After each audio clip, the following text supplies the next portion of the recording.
আমি বাসে যেতে যেতে কখন যেন ঘুমিয়ে পড়েছিলাম। ঘুম ভাঙল ইভানের ডাকে। চোখ খুলে দেখি আমি ইভানের কাঁধে মাথা রেখে শুয়ে আছি। কি ম্যাম, বাস থেকে নামবেন না? কেন এসে পড়েছি বলেই বাহিরে তাকালাম।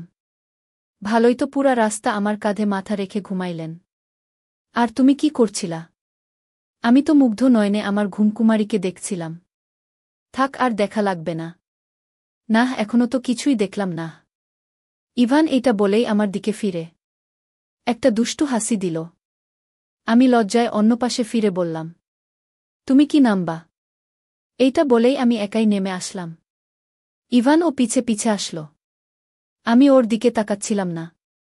ও আমার একটা হাত টান দিয়া ওর দিকে ফিরায়। আমার গালে একটা হাত রেখে বলে, তুমি কি রাগ করেছ? উহু। চল। আকাশের অবস্থা ভালো ছিল না। মনে হচ্ছিল বৃষ্টি নামবে। যাব। অনেকক্ষণ ধরে দাঁড়িয়ে আছি, কোনো রিক্সা পাচ্ছিলাম না। এর মধ্যেই ঝমঝম করে বৃষ্টি নামল। ভিজে পুরা একাকার অবস্থা।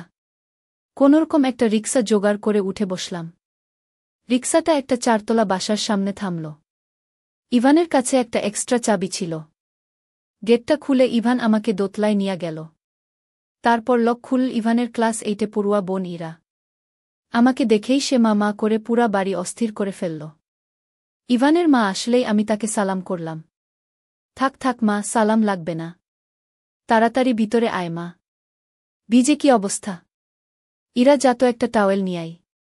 কি কষ্টের মধ্যে ফেলে দিলাম তোদের। না আন্টি, কিসের কষ্ট?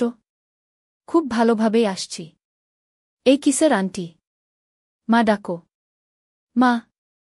এটা বলেই একদম কাছে চলে এলো। আমিও তাকে মা বলে জড়িয়ে ধরলাম। ও মা অরিন, তোর তো পুরা জামা ভিজে গেছে। আয় আমার সাথে আয়। উনি আমাকে উনার ঘরে নিয়ে গেলেন। সোনালি জরি পাড়ের একটা লাল শাড়ি, ব্লাউজ, পেটিকোট বের করে দিলেন। এইগুলো তোর লাগবে মনে হয়। আমার যখন প্রথম বিয়ে হয়েছিল তখনকার শাড়ি এইটা। খুব সুন্দর। তোকে খুব মানাবে রে। তোকে আমার খুব পছন্দ হয়েছে রে। এইরকম একটা ছেলের বুই তো আমি চেয়েছি। আমি লজ্জায় লাল হয়ে যাচ্ছিলাম। উনি আমাকে ড্রেস চেঞ্জ করে তাড়াতাড়ি খাবার টেবিলে আসতে বললেন। কিন্তু আমি যে শাড়ি পরতে জানি না। সেটাই তো বলা হলো না। আমি শাওয়ার নিয়ে কোনোরকমে শাড়িটা পরে আসলাম। ভালো করে পরা হয় নাই। প্লিজ সাবস্ক্রাইব করে পাশে থাকুন। আর প্লেলিস্টে থেকে সব পর্ব দেখে নিন। প্লিজ লাইক করুন, কমেন্ট করুন, আর বেশি বেশি শেয়ার করুন।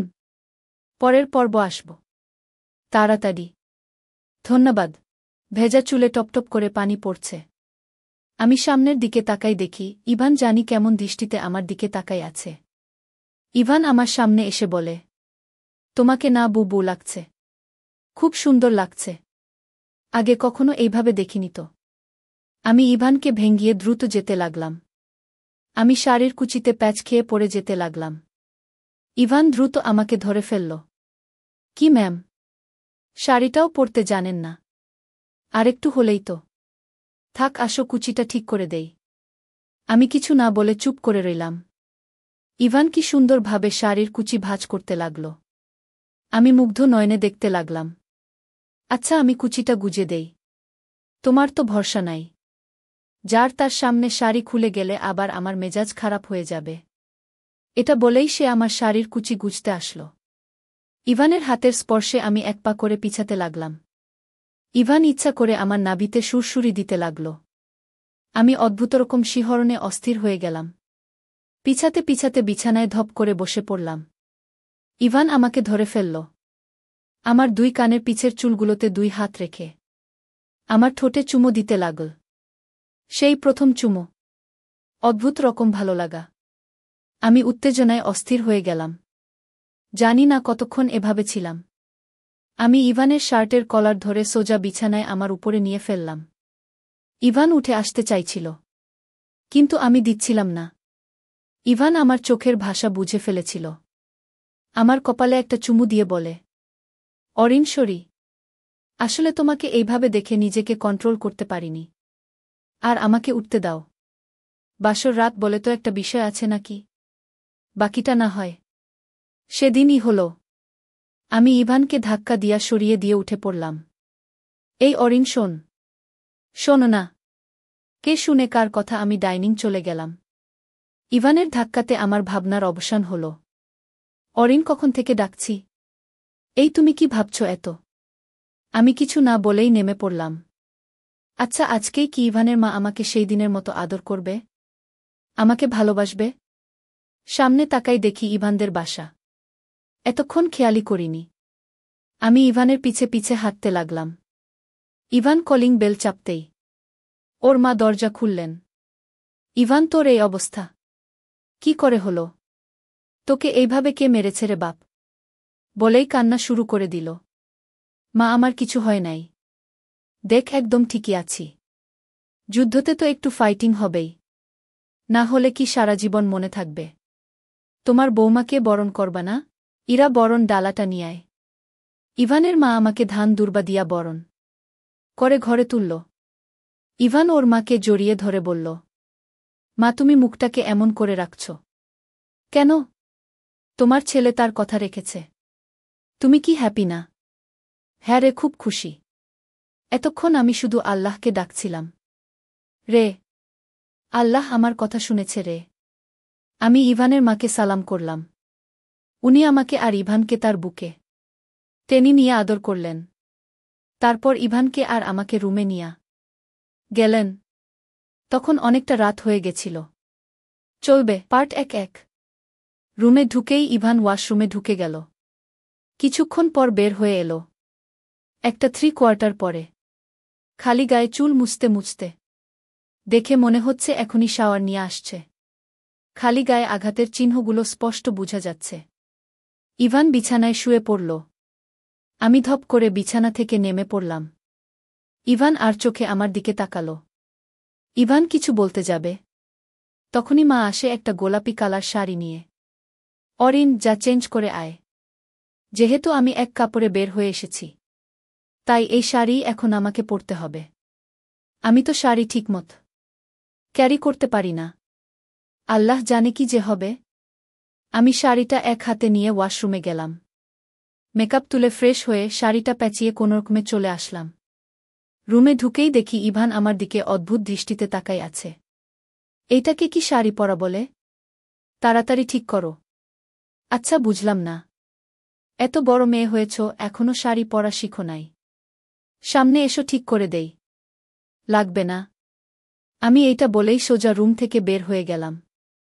শাশুড়ি মাকে দেখলাম এদিকেই আসছে। উনি আমার শাড়িটা ঠিক করে দিলেন আর বললেন ইভানকে খাবার টেবিলে ডেকে আনতে। আমি রুমে ঢুকেই দেখি ইভান সেভাবেই শুয়ে আছে। মা তোমাকে খেতে ডাকছে। খাবো না, তুমি খেয়ে আসো। ওর কথা শুনে মনে হচ্ছে ওর খুব শরীর খারাপ। ইভান, তোমার শরীর কি বেশি খারাপ? না ওকে। তুমি কিন্তু এখনো ওষুধ খাও নাই। আচ্ছা, বক্সটা কোথায়? ইভানের উত্তরের অপেক্ষা না করেই খুঁজতে লাগলাম। ওয়ারড্রোব এর উপরে ওষুধের বক্সটা খুঁজে পেতে খুব একটা অসুবিধা হলো না। বক্স থেকে মলমটা নিয়ে ইভানের কাছে গেলাম। ইভান উল্টো দিকে ঘুরে শুয়ে আছে। আমার দিকে ঘুরো। মলমটা লাগিয়ে দেই। ভালো লাগবে? লাগবে না। যেতে বলেছি না তোমাকে? ছোটখাট একটা ধমকের মতো মনে হলো। আমিও একদম রেগে ওকে ইচ্ছে করে আমার দিকে ঘুরাই। তারপর মলমটা খুলে লাগাতে লাগলাম। ইভান আমার হাত ধরে ফেলে। হাত ছাড়ো, কাজটা করতে দাও। ইভান আমার দিকে তাকায়। ওর দিকে চোখ ফিরতেই দেখি চোখ দুটো অশ্রুসজল। ও হাত ছেড়ে দিয়ে চুপ করে রইল। আমি মলমটা লাগানো শেষ করে চলে যেতে লাগলাম। ইভান খপ করে আমার হাতটা ধরে। আমি টাল সামলাতে না পেরে ওর উপর পড়ে গেলাম। এইটা কি হলো? হাত ছাড়ো। তুমি আমার উপর যেভাবে জোর খাটাতে পারো, আমি কি পারি না জোর খাটাতে? ইভান আমার দিকে তাকালো। আমি চোখটা নামিয়ে নিলাম। নাহ, পারো না, কারণ সেই অধিকারটা তুমি অনেক আগেই হারিয়েছ। আমি হাতটা ছাড়িয়ে নিলাম। দরজায় দেখি মা দাঁড়িয়ে। কি ব্যাপার? এখনো আসছো না কেন? খাবার ঠান্ডা হয়ে যাচ্ছে। আমি আর ইভান মার পিছু পিছু খাবার টেবিলে গেলাম। চুপচাপ খাচ্ছিলাম। কি ব্যাপার ভাইয়া, ভাবি তোমরা এমন চুপচাপ কেন? আজকে কি হলো না হলো? কিছুই তো শোনা হলো না। ইরা, দেখতে পাচ্ছ তো তোমার ভাইয়ার কি অবস্থা। আজকে একটু রেস্ট নিতে নাও। কালকে তোমার বাবা ঢাকা থেকে ফিরুক, তখন ইভান সবটা বলবে কেমন। আচ্ছা মা। কি ব্যাপার অরিন, তুমি তো কিছুই খাচ্ছ না। এইভাবে খেলে হবে? ঠিক করে খাও। আরেকটু ভাত দেই। নাহ মা, ঠিক আছে। আমি আর খাব না। আমি রুমে চলে আসলাম। মনটা খুব বিষণ্ণ। আজকে দিনটা জন্য কতদিন অপেক্ষা করেছিলাম। আজকে আমার বাসার রাত, আমার স্বপ্নপুরুষ ইভানের সাথে। কিন্তু কি কপাল। আগে যদি জানতাম তাহলে হয়তোবা এই দিন চাইতাম না। সেই দিনের সেই সব কিছু আমি উড়িয়ে দিতে পারি না। সব কিছু আমি ভুলে যেতে পারি না। কেন করলে ইভান এইটা? অজান্তেই চোখে জল এসে গেছে। ভাবনার অবসান ঘটে ইভানের সজোরে দরজা লক করার শব্দে। সরাসরি বিছানায় এসে বসে পড়ল। অরিন, তোমার চোখে জল কেন? কেন আমার চোখে জল আসতে পারে না? না, দেব না আসতে জল। একদম আমার সামনে তুমি কান্না করবা এই বলে দিলাম। অন্য কোথাও যে যাব সেই সুযোগটা তো তুমি দিলে না। সেহেতু এইটুকু তোমাকে সহ্য করতে হবে। অরিন, আমাকে আঘাত করে যদি তুমি খুশি হও তবে করতে পারো। আমি কিছু বলবো না। ইভান বালিশ নিয়ে ওপাশ ফিরে শুয়ে পড়ল। আমি অন্য পাশে শুয়ে পড়লাম। সারাদিন অনেক ধকল গেছে। কখন যেন চোখটা লেগে গিয়েছিল। ঘুমের ঘোরে ইভানের উপর হাত পড়তেই দেখি ওর শরীর জ্বরে পুড়ে যাচ্ছে। আমি ঘুম থেকে উঠে পড়লাম। ইভানের একদম কাছে গিয়ে ওর কপালে হাত রাখলাম। ইভান আমার হাতটা সরিয়ে দিল। এত জ্বর, তুমি আমাকে ডাকলে না কেন? এইটা বলেই আমি আবার ওর কপালে হাত রাখলাম। যার উপর আমার কোনো অধিকার নেই তাকে ডাকার সাহস তো আমার নেই। ইভান আমার হাতটা সজোরে সরিয়ে দিল। হাতটা বালিশের উপর পড়ল। বালিশটা পুরা ভিজা। ইভান কি এতক্ষণ কান্না করেছে? কিন্তু কেন? ইভান, এখানে সাহসের প্রশ্ন আসছে কেন? তাছাড়া তোমার প্রতি আমার কিছু দায়িত্ব, কর্তব্য আছে। এগুলা পালন করার জন্য তোমাকে কেউ জোর করেনি। প্লিজ তুমি এইগুলা অন্য কোথাও দেখিও। আমাকে দেখাতে এসো। পরের পর্ব তাড়াতাড়ি আসবে। তার আগে প্লিজ সাবস্ক্রাইবই করে পাশে থাকুন।